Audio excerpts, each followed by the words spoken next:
Nobody's ever gonna take your place. Yeah, I think we should meet in the middle. I follow you cause you're the light of the day. I need you like you need me, it's so simple. It's so simple. Welcome back to the genxjuggler podcast. I'm so glad you're here. As always, this podcast is for entertainment and informational purposes only and should not be considered professional advice in any field, including legal, medical, financial, or mental health.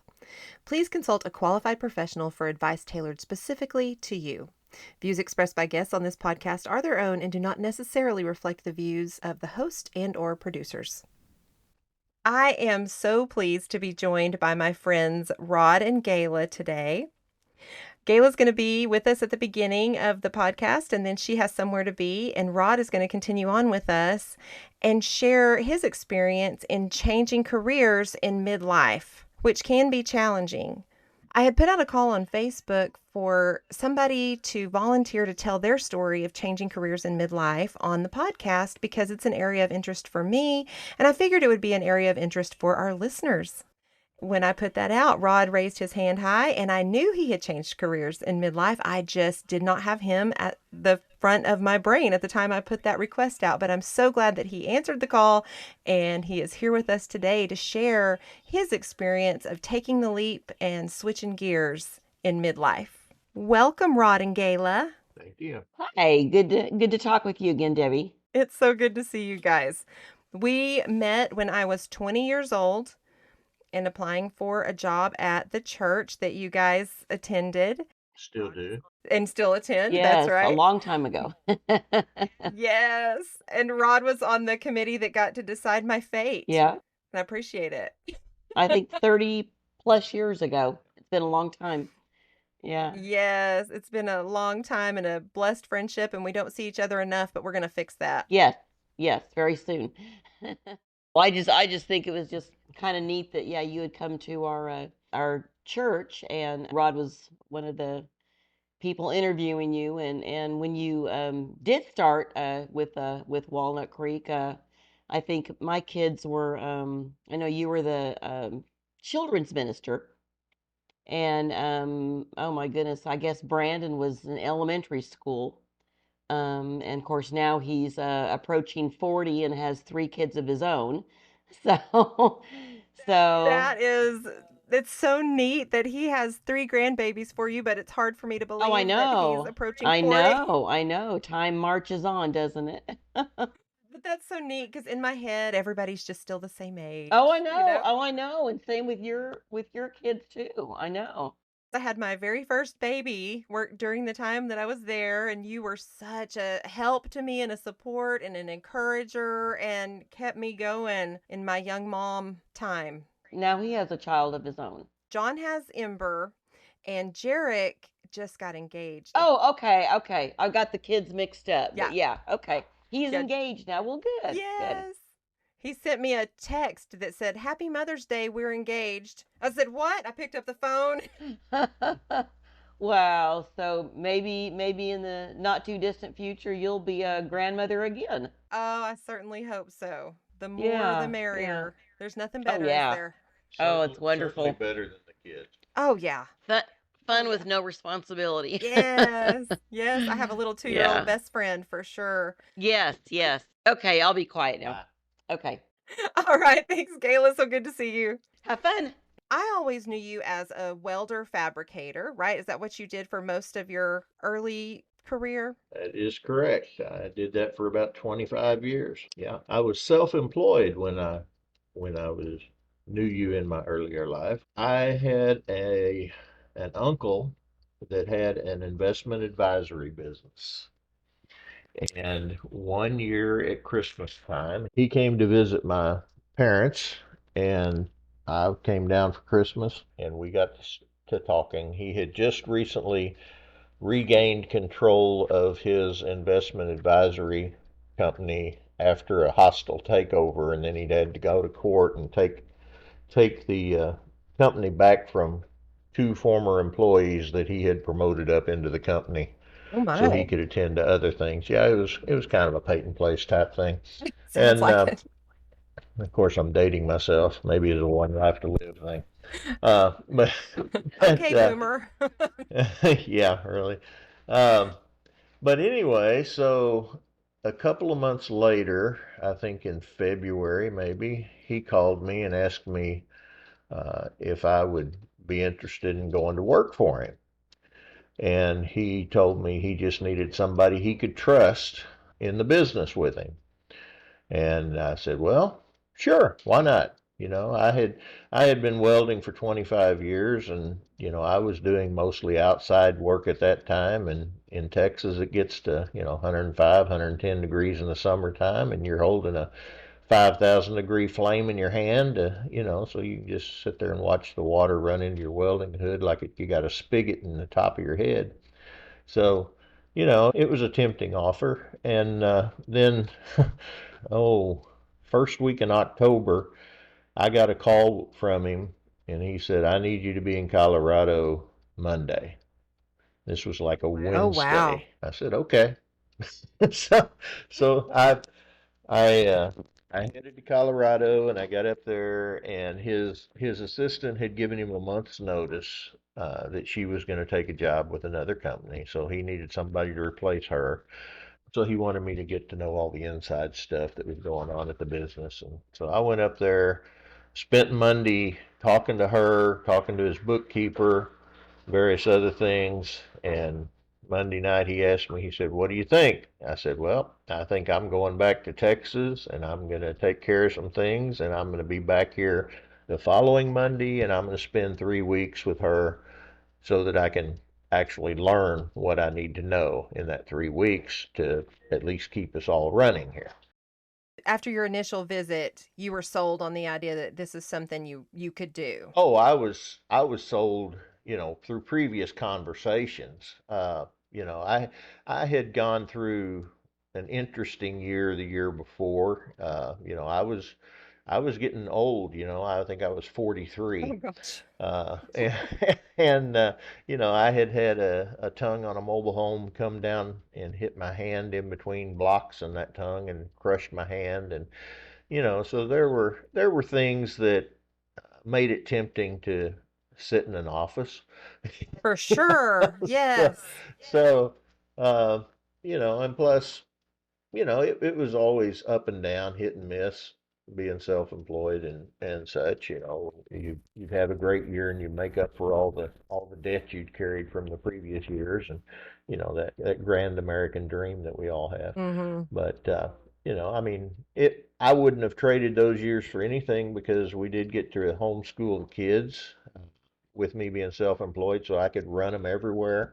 But so I went to work for him for at Steamboat, Colorado for 3 weeks, and then he was opening up a location in St. Louis, where he had partnered with another guy to promote the company and various other things. It's a long drawn out story, but so I went there, and I was supposed to be there for a couple of years. And 4 years later, I changed jobs from him.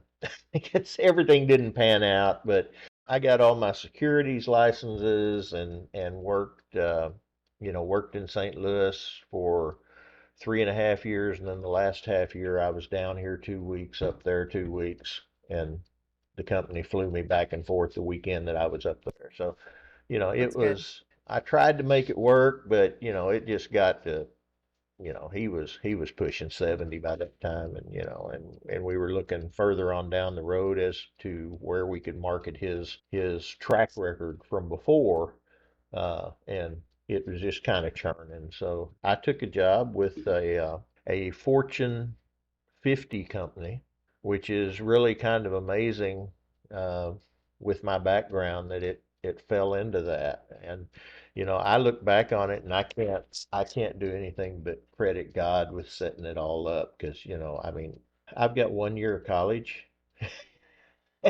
and now I am 5 levels down from the CEO of this company, and That's amazing. it is it's truly a God thing, because it's nothing I would have ever even dreamed that would have fell into my plate. Yes, and I think that's such a good reminder for us. If it's on your heart to do it, or if there's an opportunity in front of you that's an obvious open door to walk through and see what happens because we can limit God with our questioning.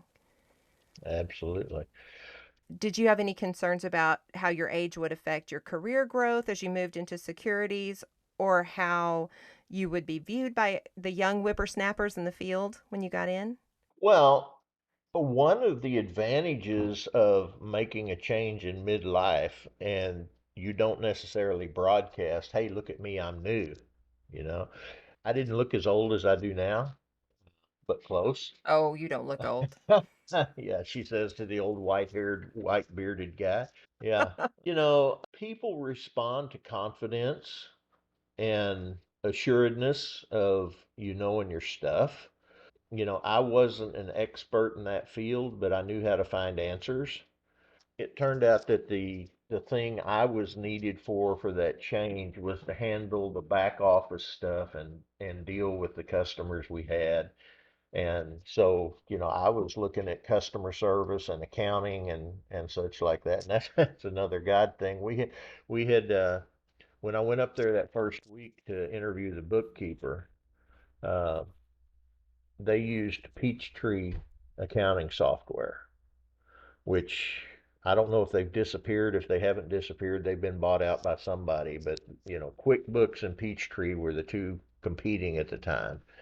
And it just so happens in my welding business, I had used Peachtree accounting for the previous 5 years, So, So you were yeah, I familiar mean, with the software. That makes all the oh, difference. absolutely. And that's just another one of those things that just fell into place and was kind of one of those things when you're in your dark moment and you're saying, "What am I doing here?" You look back and say, "Well, this is kind of set up. I didn't really do all this." Yeah. But as far as dealing with younger people, I think we can look back. I don't want to say this harshly, but we can look back on when we were younger and we did a lot of stupid stuff. Yes, sir. We made a lot of stupid decisions. Younger folks are great energy and good to be enthusiastic about things, but they're not always the wisest employees, you know. I know I was not the wisest employee at all when I was young. That's the benefit of, gray hair. Do you feel like people who are in the position to hire, because now I would assume you're also in a position to hire, do they consider that when a person in their 50s comes to apply for a job? In the corporate world, it's unlawful to discriminate because of age. I used to take public transportation quite a bit between where I live and where I work.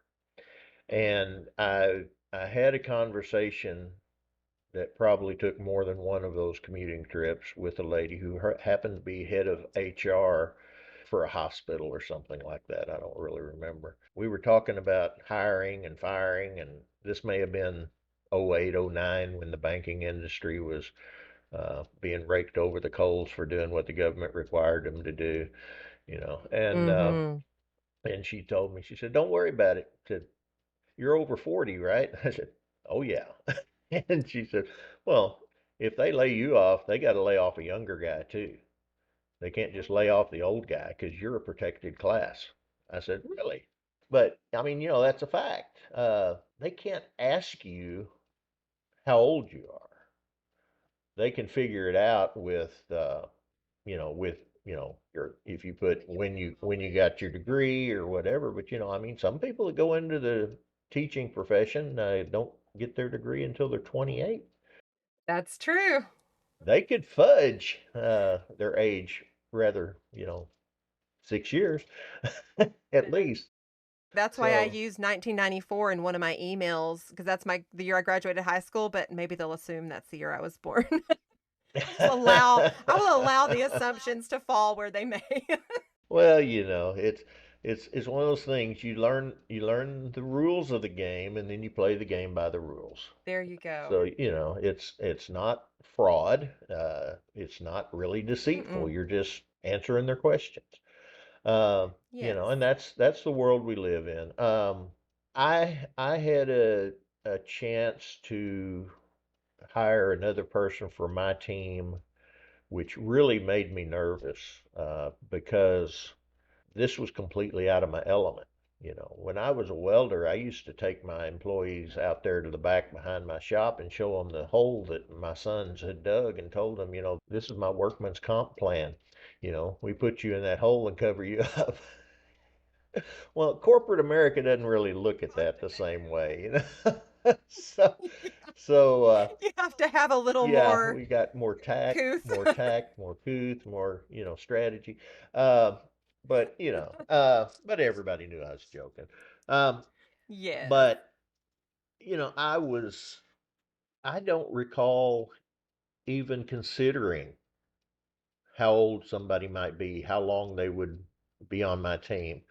I've got I've got six people on my team. One of them is over 70, and one guy is the same age as me, and I just turned 65 last year. So, and then I've got another lady that is probably 10 years behind me and says when I quit, she's retiring too, you know. So, as the lead on that team or the manager, I've got the attitude that I make the job so beneficial for them to be there that they never want to retire. You know, I mean, That if is if it's easy wonderful. That's money, the why right don't you keep attitude. showing up, you know? Yes. Not to Yes. say there's not stress, but I try to absorb all the stress I can for them, let them just do the work that has to be done. So, you know, Yeah, and I know that people in the workforce, and when I was in the workforce, working for other people, when you felt that support, anything could happen, you knew it would be okay because you had support from the people above you and trust from the people above you, and that matters so much. well, Motivates you to do a good I job. would I would also say that as a more mature person making the midlife change, you've got more wisdom on your side. Not always enough, but you've got more wisdom on your side. But you should have a track record of integrity also. I mean, that's why my uncle wanted me to come work for him because he needed somebody he could trust. And I never even thought about doing anything that would blow that trust. That's how I live my life. And if you have a life record of integrity, I think it's a whole lot easier to sell yourself. First of all, hopefully you're not lying about your qualifications, as we did when we were younger. But but the integrity, the wisdom, uh, the work attitude that you should have developed by then. I was raised with the Puritan work ethic, and I was uh, I'm an old-fashioned guy. You get paid to do a job, you show up, you do the job. And if you've got those track records, people are looking for that kind of an employee. When I was working for myself and I was on the school board, when I'd talk to students at different events, I'd tell them, they'd say, "What do you have to do to succeed?" I said, "Show up when they tell you to, do the job they ask you to do, don't goof off, and don't take unnecessary time off." I mean, that's what they want. And it's amazing how just those few things can make you the best valued employee in the room because other people choose to knock off one or two of those at some point in the week, whether it's coming in hungover on Monday or, not showing up on Friday or whatever. That's so true. And I feel like the Gen X generation is pretty sound in that department. We were raised having to have a lot of responsibility. We had a lot of fun, but we had a lot of responsibilities that kids in generations to follow didn't have, or many of them didn't. And largely that's our fault for going, oh, we had to have our chores done by the time mom and dad got home from work. And our poor selves had to do that. Our kids don't need to do that. And that was a wrong attitude. That's true. You teach them to work or somebody else will have to. And it's hard to learn that on the job. Speaking of learning, did you find that when you got in there, learning a whole new career was more difficult than you imagine it would have been if you had gone in younger? And how did you adjust to that if that was the case? It would be a lot more difficult for me to learn it now than it was 25 years ago. Okay. Because, well, Brandon tells me, my brain is full, and every time I learn a new fact, I have to push an old one out, that I've reached my capacity. That's what's happening to Yeah. me. I'm glad I know. I, Thanks, I Brandon. think there is some truth to that to a degree. I didn't really have any trouble learning what I had to do. Uh, you know, I was given a lot of freedom to figure out what I needed to do, how I needed to do it, and all that. I have worked now at this job. I've been here since 2007, and I've worked with a lot of people with securities licenses that take a securities test and they fail it and they take it again and they fail it and all that. My first securities series test that I took, my boss sent me to a week's class for it. Oh, It was wow. 8 hours a day, 5 days. And So you I crammed. mean, I knew everything on that thing, and I had read the book and studied for 2 or 3 months before that, listened to study tapes and all that, and then I went to this class, and this gal had, you know, she taught us very well, and then taught us how to do the data dump. When we first get into the testing room, they'll give you blank pieces of paper and pencils, and you've got a keyboard and a screen there that you answer the questions on. So she said, as soon as you go in there, you take that blank piece of paper and you write down all these formulas that you need for figuring out, options or Hmm. whatever. You write all this stuff down and all your illustrations, and then you start taking the test. That's smart. And if you run across an answer later on that makes you think one of the other ones is wrong, you can go back and use that information. Lots of tricks, tips, and all that. And Oh, yeah, that's yeah, good. so I've passed the test the first time. The next one, I failed once and took it 2 weeks later and passed it. I only missed it by one question, passing it the first time, Uh, which was kind of disappointing, yeah. and then so I really didn't have any problem learning, but I had been self-employed and solving problems and taking care of customers and dealing with people and things and all that. So, it wasn't out of my wheelhouse completely. It was just the product we were selling that mainly changed and the rules around them. That's so interesting. You think welding, fabricating is so different from selling securities Yeah. or working in stock options and all the different things that you were doing. But the cross reference there is really Oh, strong. yeah. Yeah. Yeah, I used to say, well, you don't get burned in the stock market, and then 2008 came along, and I kind of changed that idea. Did you feel like there were benefits of changing careers at the point of life that you did? Oh, yeah. Yeah, I was getting physically worn out, physically challenged, by all the things I had to do. At that time, we didn't have health insurance required for everybody, so I had a minimalist policy that basically I was relying on, if I got hurt or something, it was probably going to be in a car wreck commuting between Missouri and Texas, and then my car insurance would have to pay for it. I Wow. wouldn't, I probably wouldn't have changed jobs with that kind of health insurance at this age.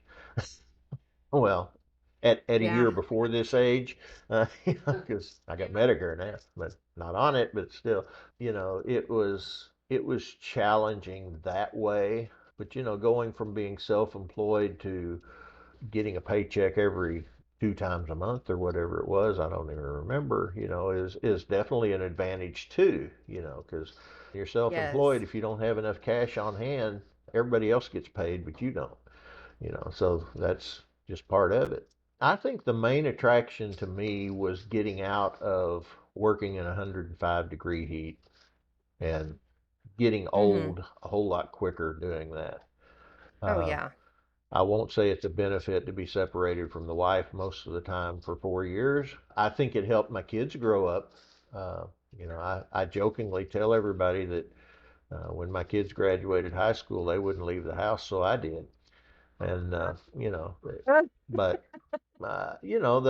they've matured into wonderful, responsible young men, and I'm very proud of both of them. And uh, it might have been a little slower if Dad had been there to help pick up the slack some. Yeah, that Yeah, makes sense. there's a reason we kick them out of the house and make them fend for themselves.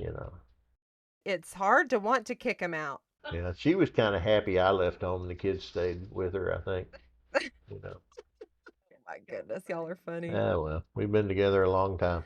Yes, you have. And I have to say, I have seen very few couples. I've seen some, but very few that are as in love this far in as you Whoa, guys wait a are. second. Let me unplug my headphones. Say that again. I said I have seen very few couples who are as in love at the point of your marriage that you're in, still crazy about each other, still flirting with each other on Facebook, still being as cute as y'all are. That's sweet. Thank I you for enjoy saying every that. minute of that. That's sweet. Well, she's practically perfect. She is. My final question for you is, do you have any advice to offer for someone who is considering making a career move in midlife, especially if they're moving completely out of the field they've been in for 20 or 30 years and into a brand new situation that they have always wanted to do, maybe? First of all, if you are working a job or a position or whatever you want to call it, where you know that's not what you want to do all your life, do not Mm-hmm. get yourself in a financial situation where you can't change. Ooh, that's good. Okay? Because if you are miserable at your job, your family is miserable because you're miserable at your job, your kids are going to be vying for your time or your affection because you're dissatisfied at your job. Um, Mm-hmm. and I know lots of people that are, well, I can't change. If I go do something I love, it's not going to pay me as much as I'm making here. So I'm, basically stuck doing this because I've got all these obligations that I have done to myself. Um, Oh, that's so good advice.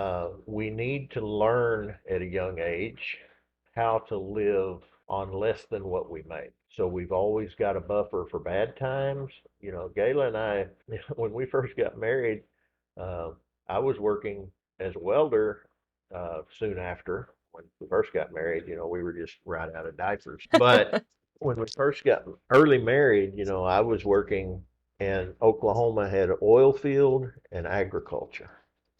And in Mm-hmm. 1980, the rest of the country was recovering because farm prices and oil prices were down.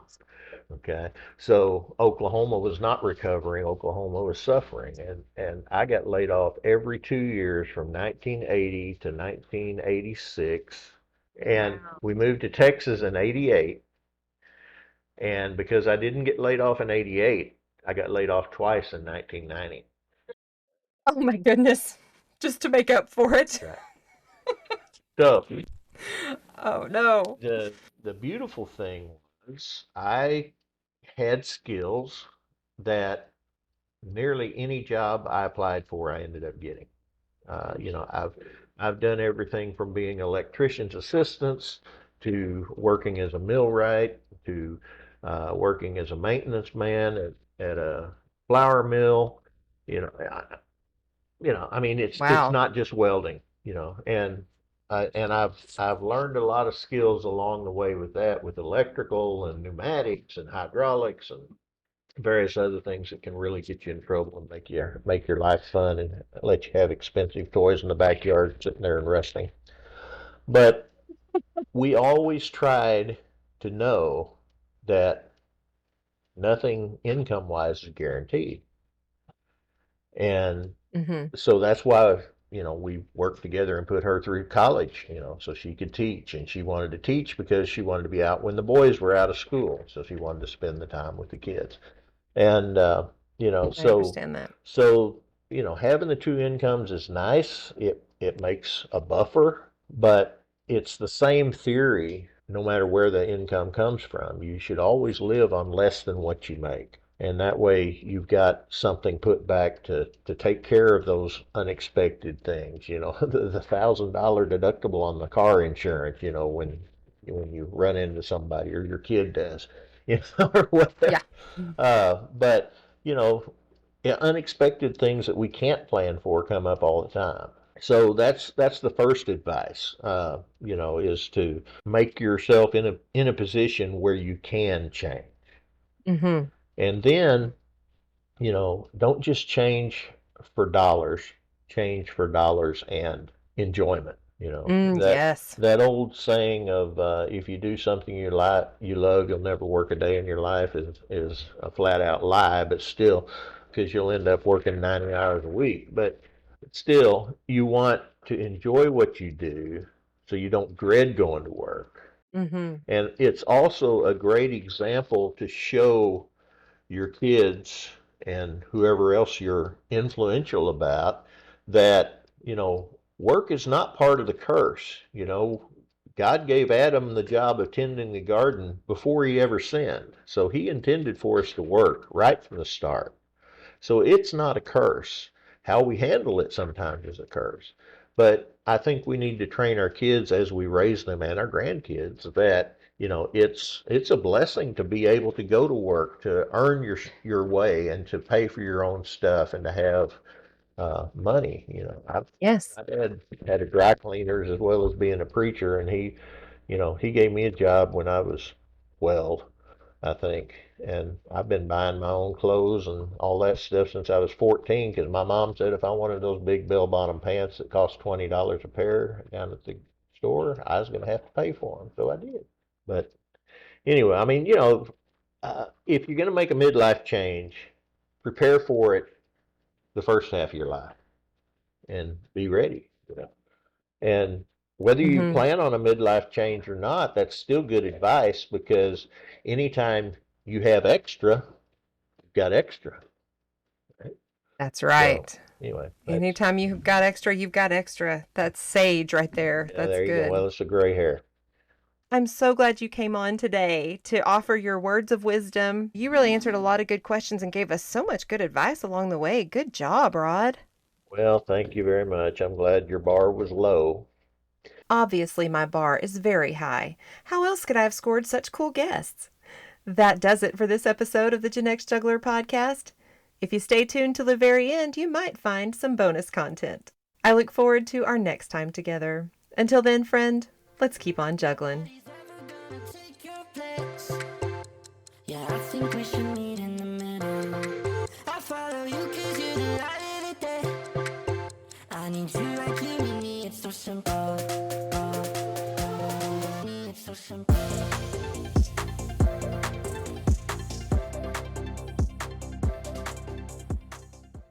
Now they've recorded that. Oops. I mean, if we're gonna get weird, let's just get weird all the way. I'm not getting weird. Y'all listen for the blooper reel at the end of this one. Just keep eating and see what happens. Oh, I did that already and I saw what happened. You have a face for radio, Rod? Is that what you're saying? Santa Claus on YouTube right here. I was a styling dude, I tell you. Back when I could wear skinny jeans, it was something. Yes, I had to bring you on so we could learn from our elders today. I just realized I haven't brushed my teeth, so I'm trying not to breathe in his direction. Don't edit that out. You're gonna have a blooper reel.